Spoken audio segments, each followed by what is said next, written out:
While Washington chased headlines, Canberra locked in long-term mineral deals with Ottawa.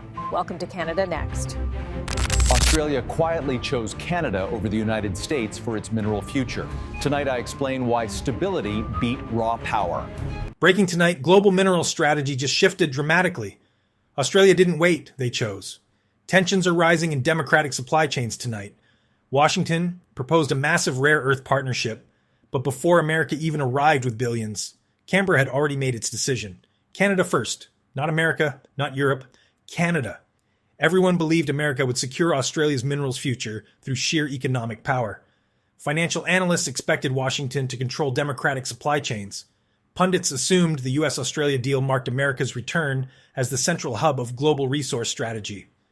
They were all utterly incorrect, because while Washington was planning photo opportunities, Canberra was signing real partnerships. While Trump was threatening tariffs, Carney was building infrastructure. While America offered spectacle, Canada offered certainty. Toronto, March 4th, 2024. Standing in a conference hall with almost no global spotlight, limited media coverage, no diplomatic theater, Australia's Critical Minerals Office and Natural Resources Canada signed a joint cooperation statement. The moment passed without major headlines, without widespread commentary, without anyone in Washington noticing what it actually meant. Translation: while America's political system was paralyzed by election chaos, Carney's government was building the architecture of the next mineral order, and Australia recognized what Washington couldn't see. Canada wasn't making promises. Canada was offering stability. And what happened next? The country that invested 18 months building silent partnerships reveals exactly why Canadian predictability is reshaping democratic supply chains, while American volatility drives allies toward diversification. Welcome to Canada Next, where we decode the power moves that shape nations while others chase headlines. If you follow global power dynamics, you need to see this through to the end, because this partnership between Ottawa and Canberra is rewriting the rules of resource security. Dear viewers, between March 2024 and October 2025, something extraordinary happened in global mineral relationships. Washington assumed dominance, Canberra chose stability, and Canada, methodical, predictable Canada, became the partner Australia called first. Think about what Australia actually needs, not what politicians say they need, what their mining sector, their pension funds, their long-term investors actually require. They need to break free from China's stranglehold on rare earth refining. 85 to 90% of global refining runs through Chinese facilities. Australia produces massive volumes of lithium, rare earths, nickel. But without non-Chinese processing partners, every ton of Australian minerals flows into a geopolitical choke point. So Canberra looked at its options. And here's where it gets interesting. The United States has size, it has military power, it has massive capital markets. But you know what America doesn't have right now? Predictability. Canada, on the other hand, offers something Washington simply cannot match in 2025. Regulatory stability that spans decades, not election cycles. Australian mining projects take 20 to 40 years to develop, finance, build, and operate. Think about that timeline, 20 years. That means projects started today will still be running when today's political leaders are retired, when today's policies are ancient history. So, when an Australian pension fund is deciding where to place billions of dollars, when a mining CEO is choosing where to build a processing plant, they're not asking which country's loudest. They're asking which country won't change the rules in year 15. And that's Canada. That's the calculation Canberra made. Not because Canada's bigger than America, but because Canada's mining framework looks identical to Australia's own. Same environmental expectations, same Indigenous consultation processes, same ESG standards that institutional investors demand. When BHP or Rio Tinto operates in Saskatchewan or Quebec, they're not learning a new regulatory language. They're speaking the same one they use in Western Australia. Translation: Australia didn't choose based on size. They chose based on compatibility. And in mineral security, compatibility is worth more than capital. Now here's what most analysts completely missed. This partnership didn't start in 2024. The roots go back decades, almost 40 years, 1985.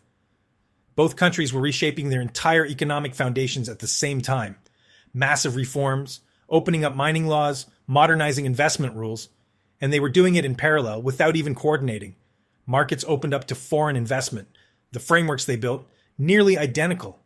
not because they copied each other, but because they were solving the same problems with the same values. Transparency mattered. Environmental rules that actually worked mattered. Systems that wouldn't get torn apart every time a new government took power. Fast forward 40 years, and those boring, unsexy decisions from 1985 are suddenly the foundation of everything. Because when the world fractured, when supply chains collapsed during COVID, when China started weaponizing rare earth access, Australia and Canada already had compatible systems. They already understood each other's legal frameworks. Mining engineers already moved freely between Perth and Calgary. Universities already collaborated on extraction technology. This wasn't a new partnership. It was an existing relationship that suddenly became strategically essential, and Carney recognized it. While Washington was consumed with election politics, while Trump was threatening Canada with annexation talk and creating diplomatic chaos, Carney's government was quietly signing agreements that matter. Not performative agreements, not symbolic gestures, actual integration of supply chain strategy. Translation: Canada played the long game while America played the news cycle, and Australia understood exactly which strategy wins over 40-year timelines. Here's what that looks like in practice. When Australia invests in Canadian mining projects, which is happening at unprecedented scale, those investments come with 40 years of operational expertise. Australian firms know how to extract minerals in remote regions with extreme weather. They know how to automate processes that make mining viable in areas where labor costs would otherwise kill projects. They bring technology that Canada's mining sector immediately integrates. In return, Canada offers what Australia desperately needs: processing infrastructure, refining capacity, connection to North American automotive and battery markets, and critically, a financial system that Australian pension funds trust completely. Because here's something most people don't realize: Australian superannuation funds, which manage trillions in retirement savings, treat Canadian mining investments almost like domestic projects. The regulatory similarity is that precise. Let me give you the numbers that explain everything. When the US-Australia rare earth deal was announced in late 2025, headlines screamed about billions in American investment. But by that point, Australian capital had already placed billions into Canadian ground. BHP's expansions in Saskatchewan, Rio Tinto's operations in Quebec, mid-tier Australian firms throughout Ontario, and the Northwest Territories. The money had already spoken. Australia had already voted with its capital. And this is where Trump's administration completely misread the situation. Washington thought the rare earth deal meant America was back in control of democratic supply chains. But Canberra was playing a different game entirely. Australia wasn't choosing America over Canada. Australia was diversifying away from any single dependency. China controlled refining for too long. That was a mistake. Putting everything through American supply chains, especially during a period of political volatility, that would be the same mistake with a different flag. So Australia chose both. But it chose Canada first. And that sequence matters, because the foundation of Australia's mineral security now runs through Ottawa, not Washington. American investment adds capacity. Canadian partnership provides stability. Do you see the difference? Translation: when you build the foundation, you control the structure. Canada built the foundation. America added floors. But the building stands on Canadian stability. Now, some of you might be thinking, isn't this complicated by AUKUS? Doesn't Australia's defense alliance with America and Britain contradict a Canada-first mineral strategy? Actually, no. It proves the strategy. AUKUS is about security. Nuclear submarines, intelligence sharing, military cooperation, that's its lane. But mineral security is civilian infrastructure. It's pension fund investments. It's processing plants that will run for 50 years, regardless of who wins elections. Australia learned from painful experience that mixing defense obligations with resource strategy creates vulnerability. So they separated them. Defense through Washington, minerals through Ottawa. And if you think that's not intentional, you haven't been paying attention to how sophisticated Canberra's strategic planning has become. Dear viewers, throughout 2024 and into 2025, something revealing happened. Every major democratic nation watched Australia's choice. Japan deepened questions about Canadian partnerships. South Korea expanded dialogue with Ottawa about battery materials. The United Kingdom strengthened its critical minerals cooperation with Canada. The pattern was forming. And here's where it gets even more significant for Canada's global position. This partnership isn't just bilateral. It's becoming the foundation of something much larger. Look at the pattern. Canada deepened cooperation with Belarus. Australia expanded partnerships with Japan and South Korea. New Zealand quietly aligned its trade policy. The outline of a CANZUK Plus structure is emerging, not because anyone planned it from the top down, but because democratic resource powers are naturally clustering around stable regulatory frameworks. And Canada is at the center of that cluster. Not America, not Britain, Canada. Because Ottawa offers what these partnerships require: English common law systems that everyone understands, Westminster parliamentary traditions that create policy continuity, multicultural societies that navigate Indigenous rights with frameworks other countries can adapt, and critically, geography that links the Pacific and Atlantic, connecting Asian demand with European capital. This is Carney's quiet triumph. While Trump generates chaos and headlines, while America's political system consumes itself with internal battles, Canada is building the institutional architecture of the next resource order, not through dramatic announcements, not through threats or leveraging military power, through boring competence, through regulatory alignment, through being the partner that shows up, delivers, and doesn't create surprises. Translation: in a world of volatility, predictability is power, and Canada weaponized predictability, and Australia recognized it before almost anyone else. That's the real story here. Canberra looked at the democratic world in 2024 and made a calculated assessment. China hostile, America unreliable, Europe dependent, Britain repositioning.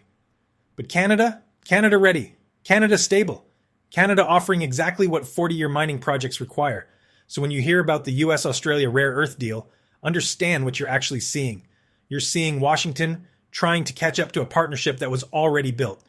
You're seeing American officials realizing, probably too late, that the foundation of democratic mineral security was laid without them.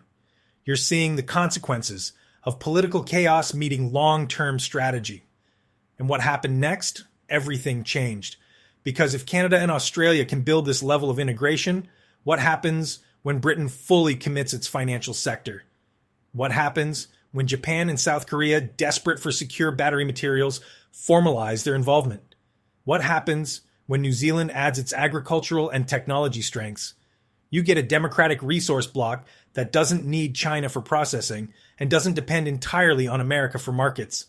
You get a supply chain that can weather political storms because it's built on shared values and compatible systems.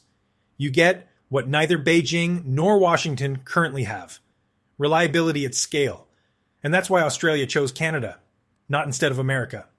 Not against America, but before America.